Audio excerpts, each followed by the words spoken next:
Hey, my special ass, beautiful ass, magical ass goddesses. It's your girl Kayla back with another video.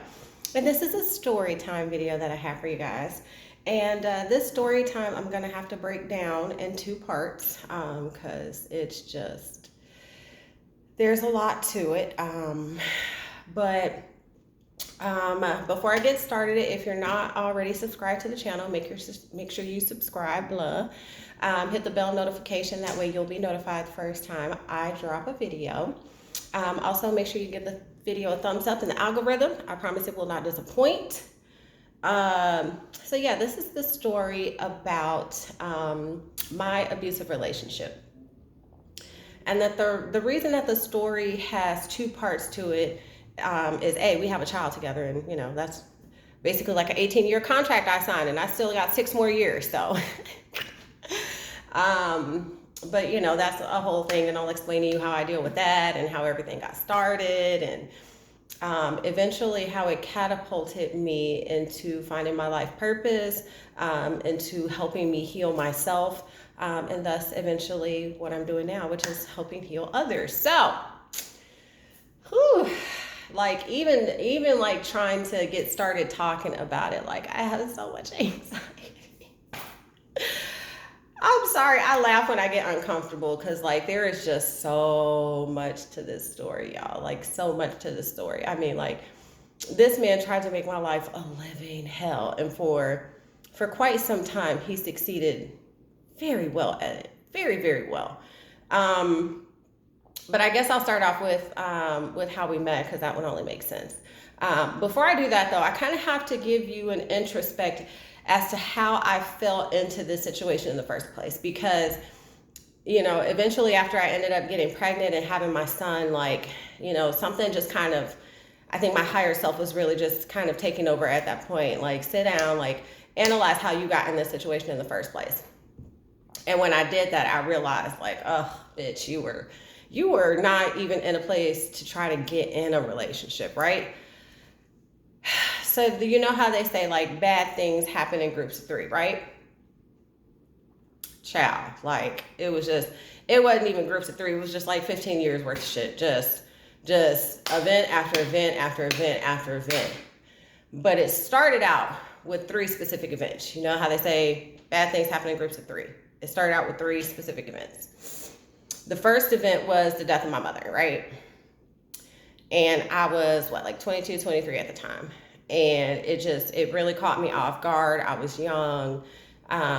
There was a lot of pressure on me after her death, because even though I'm the middle child, everybody's like, you know, you're the strongest one and you got this. And, you know, my mother considered me the more responsible one. So, you know, when it came to everything like planning her funeral, and we didn't have money to bury her, and, you know, trying to figure all of this stuff out, like, you know, it was just a very, very, very stressful time, right? So I was already going through the issues of that. And then about right before the 2-year anniversary of my mother's death, I was sexually assaulted. And I mean, we don't really have to talk about how traumatizing that is, right? And I think what made it even worse was that, you know, it wasn't just her death, but then the sexual assault, and the fact at the time I was in a relationship. You know, he was a good guy. We had known each other from high school. He's a really sweet guy, but, you know, we just were not on the same page, and our relationship was just difficult. And then I was sexually assaulted, and it just kind of was the straw that broke the camel's back. You know, I went into PTSD mode, and, you know, we really didn't talk about mental health back then, so I didn't know or understand really what was happening. You know, I knew something was wrong, but I couldn't, you know, put exactly a name or anything like that to it. So, you know, we were just really in 2 separate places, and, you know, I was just, you know, I was just in a really bad space mentally. And so I decided, because I was living in Chicago at the time, I decided, you know what, like, I'm gonna go. My mom's not here anymore. Which was the whole reason that I moved back to Chicago, was to be, you know, closer to my family, but more specifically my mom. You know, I'm like, you know, my mom's not here anymore. Like, this relationship isn't working, you know. I was kind of, feeling some type of way about how everything happened after my mom died. So I was just like, you know what? I just want to start anew. So I decided to move to Springfield, Illinois. And that's where shit gets interesting. So yeah, not about exactly 4 months after my sexual assault, I just said, fuck it. And I moved to Springfield, Illinois. Now at the time, initially I was really in escapism mode. I was just like, I just need to focus and do something else that will just, get me out of this mental funk. And so initially I thought, I know I'll enlist in like the Army or not the Army, like the Navy or the Air Force or something like that. And wrong. I was really overweight at the time, and I didn't meet the weight requirement. So I was like, all right, that's not going to work. So then I decided to move to Springfield and go back to school. And y'all, not even a week after I was there, just moved there. I'm walking down the street from work one day, right? Because I didn't have a car. After my mom died, I just kind of fell into like this depression, and my car ended up getting repossessed. And yeah, like I told y'all, like it was just event after event after event. And so, I moved to Springfield anyway without a car, and I'm walking home from work one day, and I don't know why, I always have the worst luck because, I've always had issues with keeping cars. And for some reason, I've never just been able to live close to a bus stop. Like, I guess spirit, like you just really need to walk. I've never lived close to a bus stop. Like it'd be like at least a good mile. I've had to walk 2-3, like, but yeah, so I had a nice little long walk, right? So I'm walking home, listening to my headphones, just kind of in my own little world and doing my own little thing. Coffee break. And this car, I'm crossing like a side street. There's like a main street.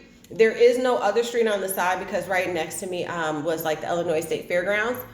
So across the street from me are fairgrounds, so there really nowhere to turn on that way. So you can either go straight on the road or you can turn on or off of one of the side roads, right?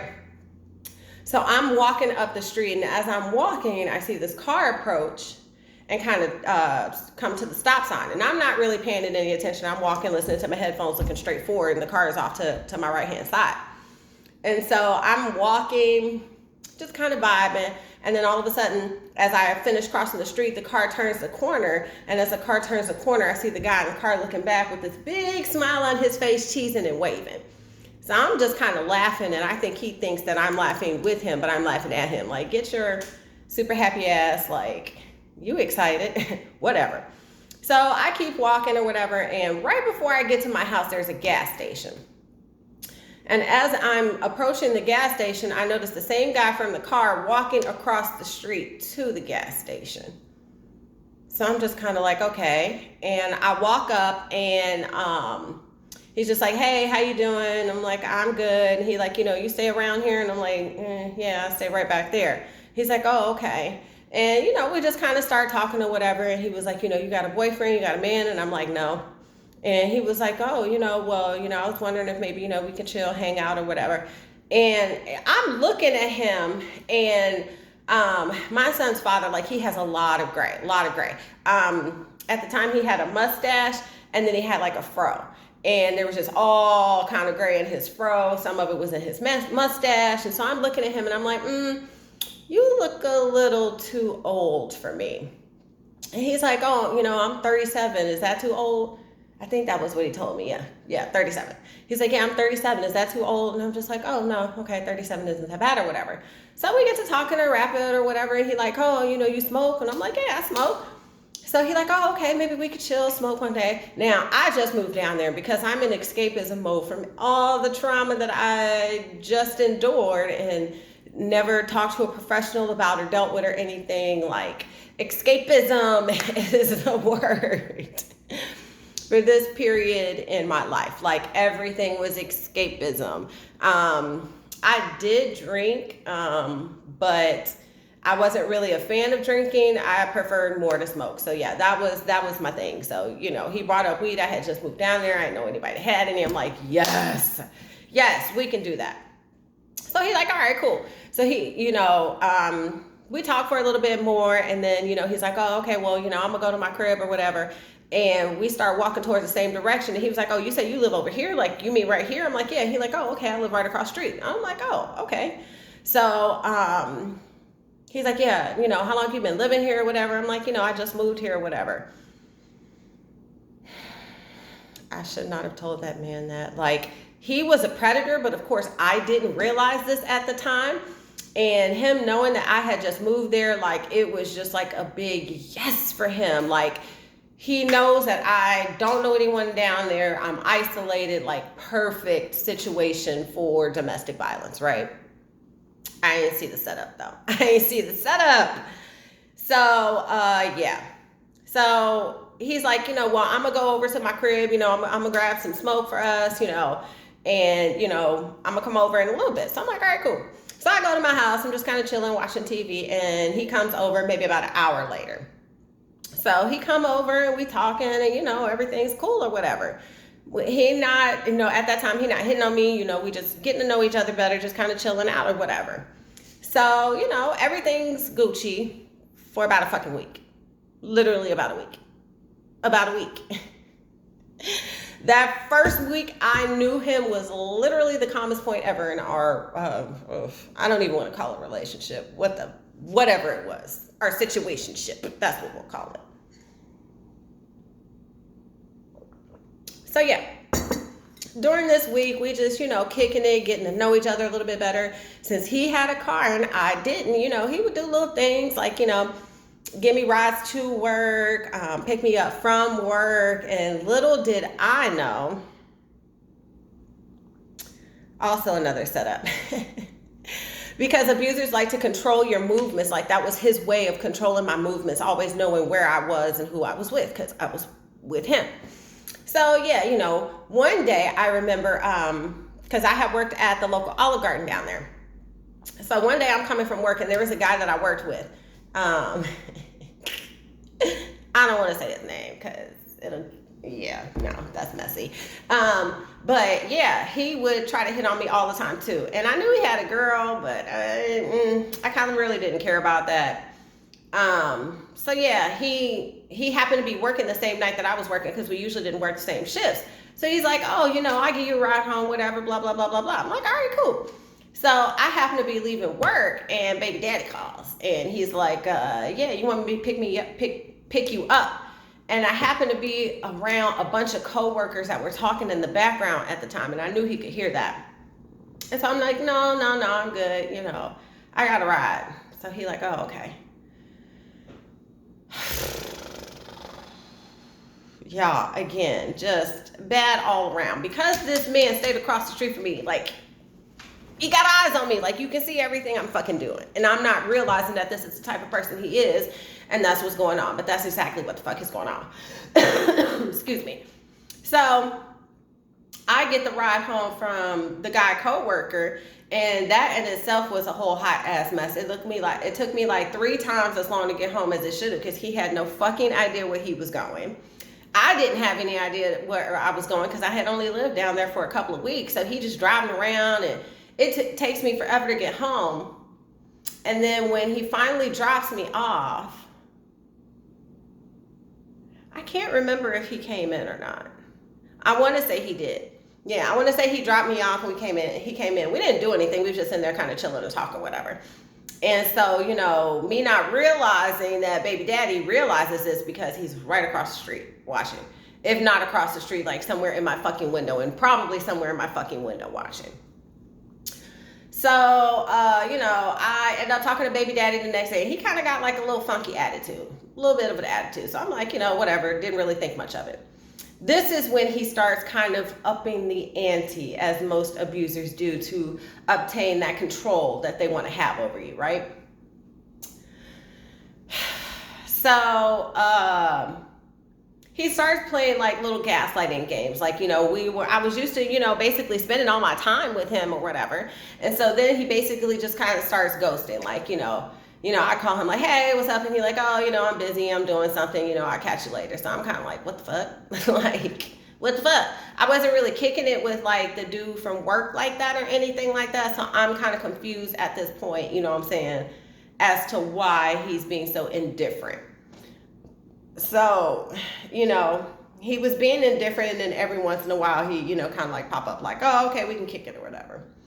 So at this point, I'm just like real confused. He got a whole attitude. It's just weird at this point.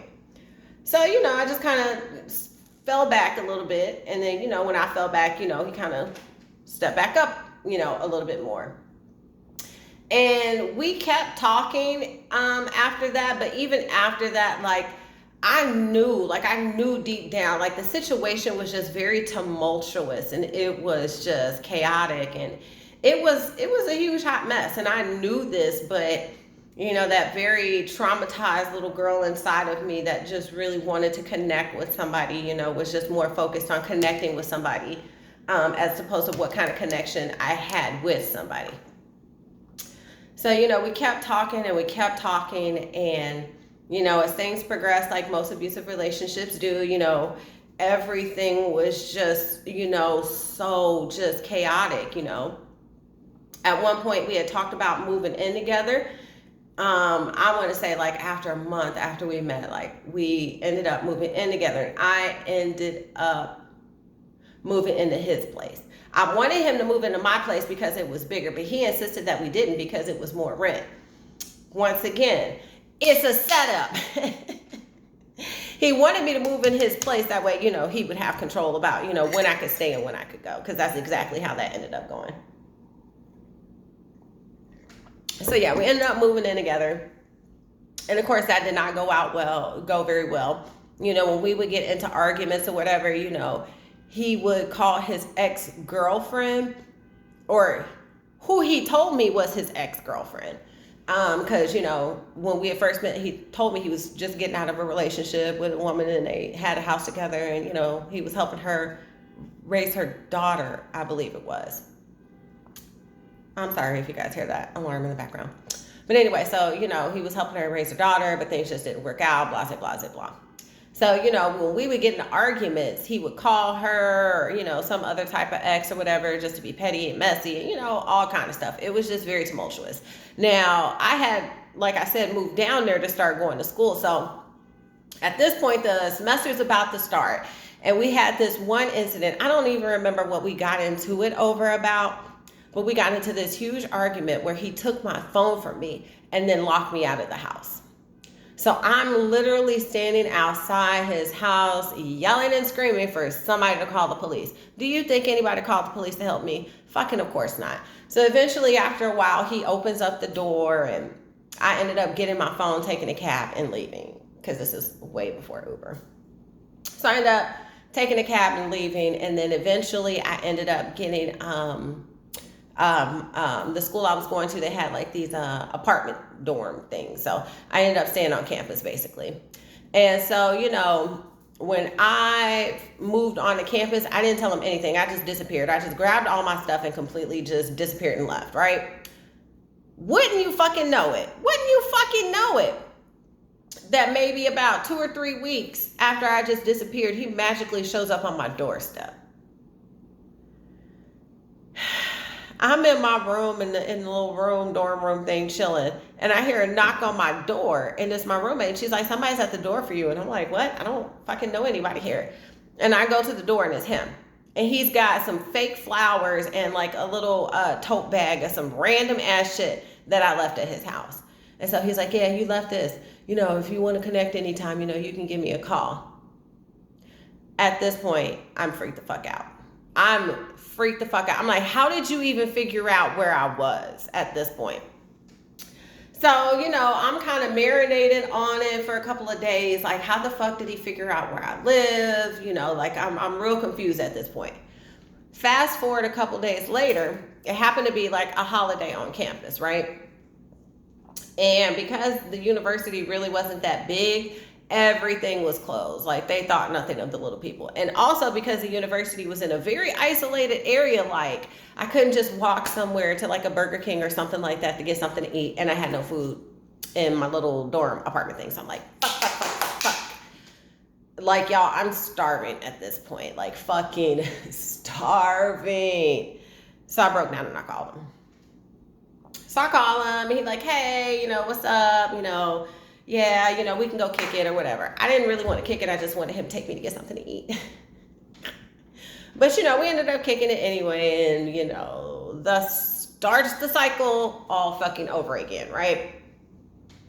So at this point, you know, we're just kind of, you know, talking. I'm still staying on campus or whatever, but, you know, he'll pick me up from work. We'll talk after class, you know, on weekends or whatever. We're just kind of spending our time together, chilling or whatever. So, you know, it was still a little tumultuous here and there, but not as tumultuous because at that point I was busy. Like, before, it was during the summer, I was just working. I wasn't really doing shit. But by this point, the school semester had started. So I had classes, I had work. Like, we just didn't have time to be up under each other like that. But please believe, like, the true stalker that he is, he made sure he kept tabs on me. So, you know, I ended up talking to another guy on campus, actually, that stayed in like the little apartment dorms, and he actually stayed right across from me, right?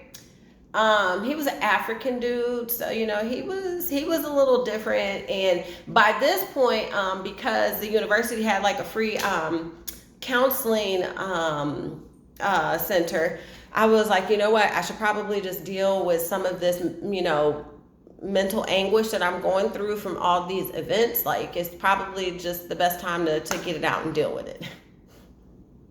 I did not. That came way later. Way later. So I'm like, okay, let me go to this counseling session, right? Because I'm realizing, you know, I'm not really connecting with baby daddy. I'm not really connecting with, you know, the dude that stays across from me. You know, in college, you know, people want to sexually explore and be free and just kind of do whatever. And, you know, the first time he literally like tried to approach me, which, he was tacky as fuck about it. Like, I just looked down. I was sitting on the bed and he was lying on the bed. And I just looked down and this motherfucker's dick is out. And I was just like, what? Where did the snake come from? Put it away. Like, dude, like, I didn't even get a heads up. Like, you know, most dudes would just be like, ooh, touch it. Like, you know, something. Like, I didn't even get that. I just looked down and there's dick. Like, I cracked me up. So yeah, you know, I realized in my response to that, I was like, okay, something's really wrong. Like, I got to address this, right? So I go to one counseling session and I didn't really get anything from it. I'm going to say it. I really didn't get anything from it because I understand that the counselor was trying to share her experience with me. But being older and wiser and more experienced, I realized she was just trauma bonding with me. So that is not what the basis of a counseling session should be like. And I just remember, you know, her telling me about her own sexual assault experience and how she didn't want to say anything because she knew that she wouldn't be believed because the person that did it was, you know, kind of like that outstanding member of the community kind of thing. And so I just remember being really focused on that. That was the only counseling session that I went to, and I really got nothing out of that, right? So by this time, it is, I kind of decided to stop with the next door neighbor guy. He was just very intense, and, you know, because he was African and we were just very different cultures, like, we were not meshing well, so. But I was still, you know, trying to, you know, be very careful about it because he lived right next door to me and baby daddy would pick me up and drop me off all the time. So I'm like, I'm going to need you to not to run into each other. Long and behold, of course, that happened a little bit down the line. But, you know, he played it cool. He just kind of looked and we weren't, you know, even talking at that point. So it was whatever. But, you know, I kind of kept talking to baby daddy and, you know, there was just a very strong pull. There was a very strong pull for me to get the fuck away from that man. Like, everything was in me was like, you know, this is a red flag. This is a red flag. This is a red flag. And I would tell him all the time in the relationship, like, why do you act like a boyfriend? Or why do you not act like a boyfriend and you act more like my father? Like, why do you act like a dad? Like, why do I feel like you're my dad? Like, okay, dad. Like, it was just, I realized the entire time that nothing about this relationship was normal. I mean, fucking nothing. Nothing about it was normal.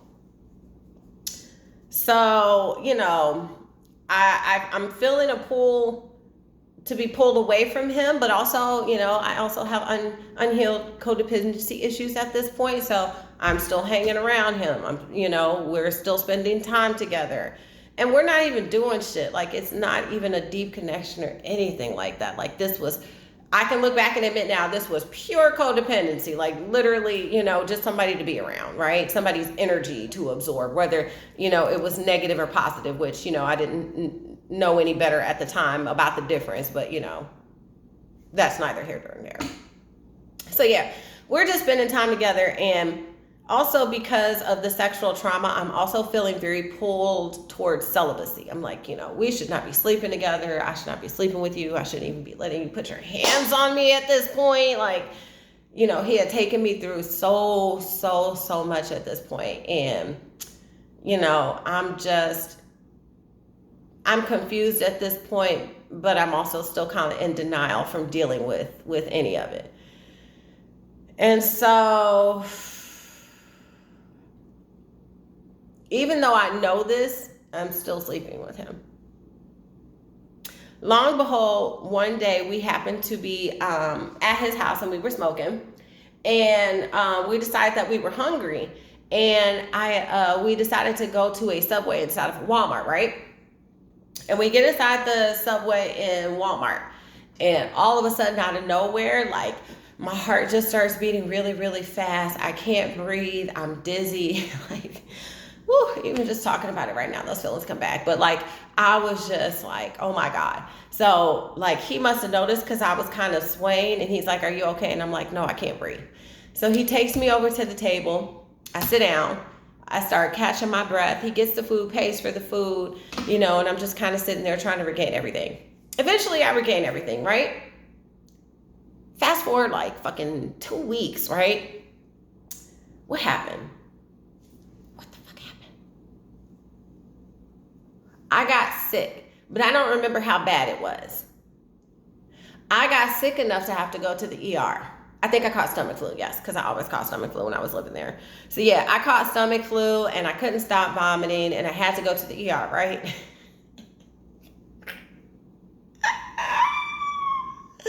Y'all, I go to the ER, and as a woman, you go to the ER before they do anything. Your ass got to take that piss test, right? So I remember this shit like it was fucking yesterday. The nurse, I'm laying in the bed. I'm just laying there, and baby daddy is sitting at the end of the bed. And the nurse comes in the room, and she just kind of, she's reading the room, right? We chilling, we ain't arguing, nothing going on or whatever. So she just kind of looks at him, and she looks at me, and she looks at him, and she goes,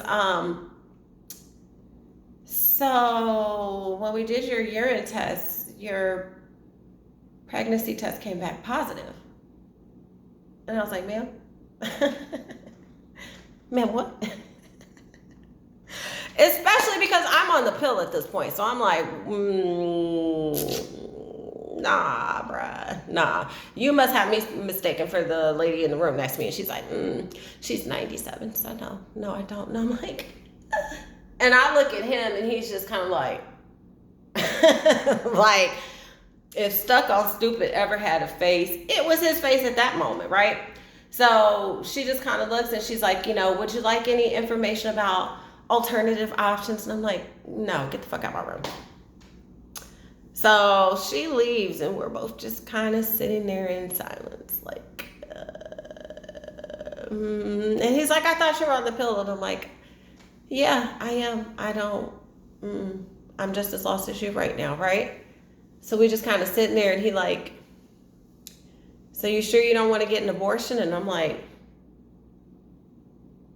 if I just kicked her out of the room for suggesting that, like, why do you think that that's a viable option that I'm considering right now? So, they end up giving me my meds or whatever and giving me a referral to a gynecologist, to set up my prenatal appointments and everything. So I just remember going home like, what the fuck? I remember my first thought was, out of all the fucking people I've ever been with, why do I get pregnant by you? Like, it was like my inner self really knew what this whole situation was about to be about, because I just remember thinking like this situation was never gonna go as peacefully and harmoniously with him as it would have any other guy that I could have gotten pregnant by that I've been with in the past. Like, I knew, like,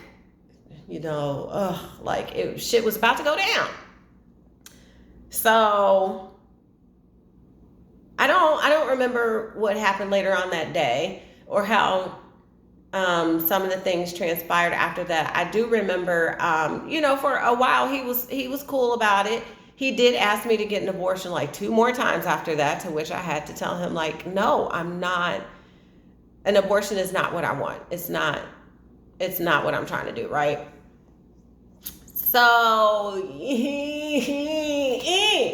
yeah, eventually. So the school year was about to end at this point, right? I'm like 4 months pregnant, and he's like, yeah, you can move in with me after school gets out, and, you can work, and, we can just save money for, when the baby comes. So I'm like, all right, cool. I believe at this point my due date was like late September. So I'm like, all right, cool. So, eventually, at some point, we ended up having this huge fucking argument. Huge argument, which once again was a part of his whole motherfucking setup. He wanted me to be able to kind of get stuck in a situation with him, because now I've agreed to move in with you. I could have lived in summer housing on campus or found time to find an apartment. Now, summer housing list is closed. I don't have time to find an apartment because this happened maybe like 3 weeks before the semester ended, and I would have had to move off of campus, right? So, I mean, we get into this huge blow up, and y'all, like, I just remember snapping. And being so mad at that point. Like, I'm just so hurt because it's like, I'm fucking like 3-4 months pregnant. Like, you on some BS. Like, I don't have time for this stress to be affecting my baby. So after that one argument, I was like, no, I'm done. Like, you're not about to have me stress out my whole motherfucking pregnancy, right? So at that point, I just quit talking to him cold turkey. As luck would have it, in the way the universe works, because I'm so divinely guided and protected, the summer housing list ended up opening back up. So I'm like, oh, thank God. So I ended up getting another apartment. Excuse me, y'all, my mucus. But yeah, I ended up getting another apartment to stay in for summer, and moved out with him, and basically just kind of did my thug thizzle while I was pregnant with my son. I was doing my usual routine, only fat as fuck doing it. Like, my pregnancy was hard, y'all. Like, it was hard. I went through a majority of it alone. Like, it was just me. I was working 2 jobs. I was going to school. Like, I'm trying to get ready and prepare for my baby. Like, it was just a lot. But, I just kind of thugged it out or whatever. It was whatever. Like, what other choice did I have? So, yeah, because of the way things ended when we had that big blowout, like, I didn't talk to him from the time I was like 3 or 4 months pregnant, except for one time that he had to go the doctors needed him to go get a test done, because I do carry sickle cell trait. And so they wanted to test him for sickle cell trait to make sure that there wasn't a possibility of my son having sickle cell. So I contacted him about where to go to take the test to do that. And other than that, I didn't talk to him again until I was like 8 months pregnant. And the only reason why I started talking to him at that time, me being the magical bitch I am, he just thought I was about to be all destitute up out in these streets. And I'm like, no, honey, she makes magic happen. At the time, when I was pregnant and, I had talked to him last, I didn't have a car. I didn't have a place. I didn't know where I was going to stay. I didn't know anything, right? In the, 4 or 5 months that we stopped talking, I got a car, I got an apartment, I moved off of campus and got my own actual apartment, furniture, the whole nine, right? So eventually, that was why I ended up talking to him again. So my pregnancy was super, super hard. I was super, super fucking fat. I had gestational diabetes and I had a hard time controlling it. So I was on this medication. I was gaining weight like crazy. I had doctor's appointments like 3 times a week, y'all, a week. So, right towards the end of my pregnancy, I finally got my apartment, moved in and everything. Well, the apartment, like it was a house that was broken down into apartments, and it was rather old, and so were my landlords. They were old as fuck. And they were just very into like quick fixes instead of like fixing things properly and calling a professional to do it. They would just do quick fixes on things. And so eventually my water heater ended up going out. Not only did my water heater end up going out, but my refrigerator was also out. So I'm like, I'm fucking pregnant and hungry, bro. Like, how am I gonna not have no refrigerator? Like, as a temporary solution, my landlord ended up bringing like one of those little tables, those little small dorm refrigerators. And I'm like, that's gonna feed this. Like, at this point, I'm like 50, 60 pounds in the game. I'm like, that's not gonna do for this, but whatever, I made do.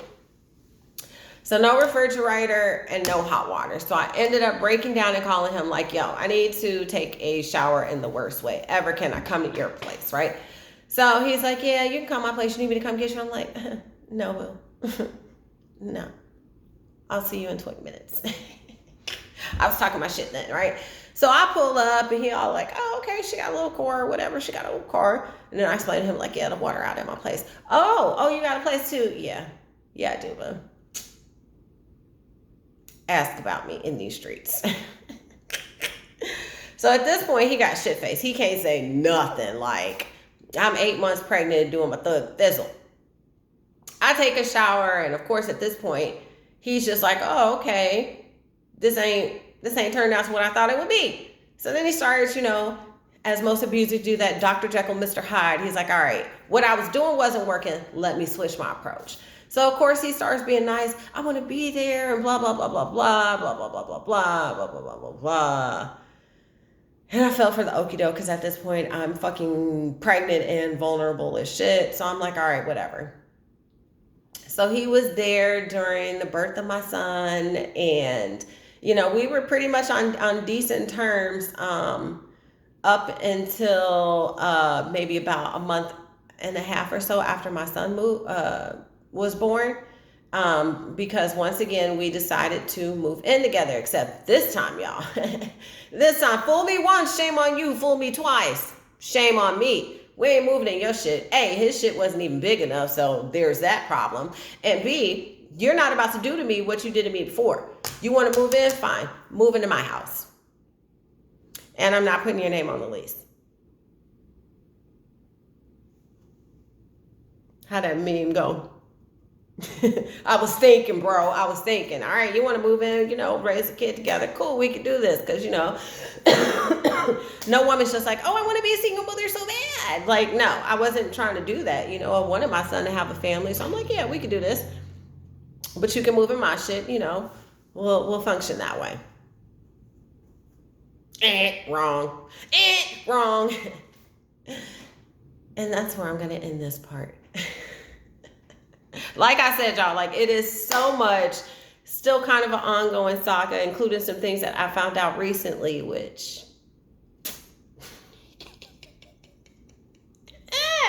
yeah.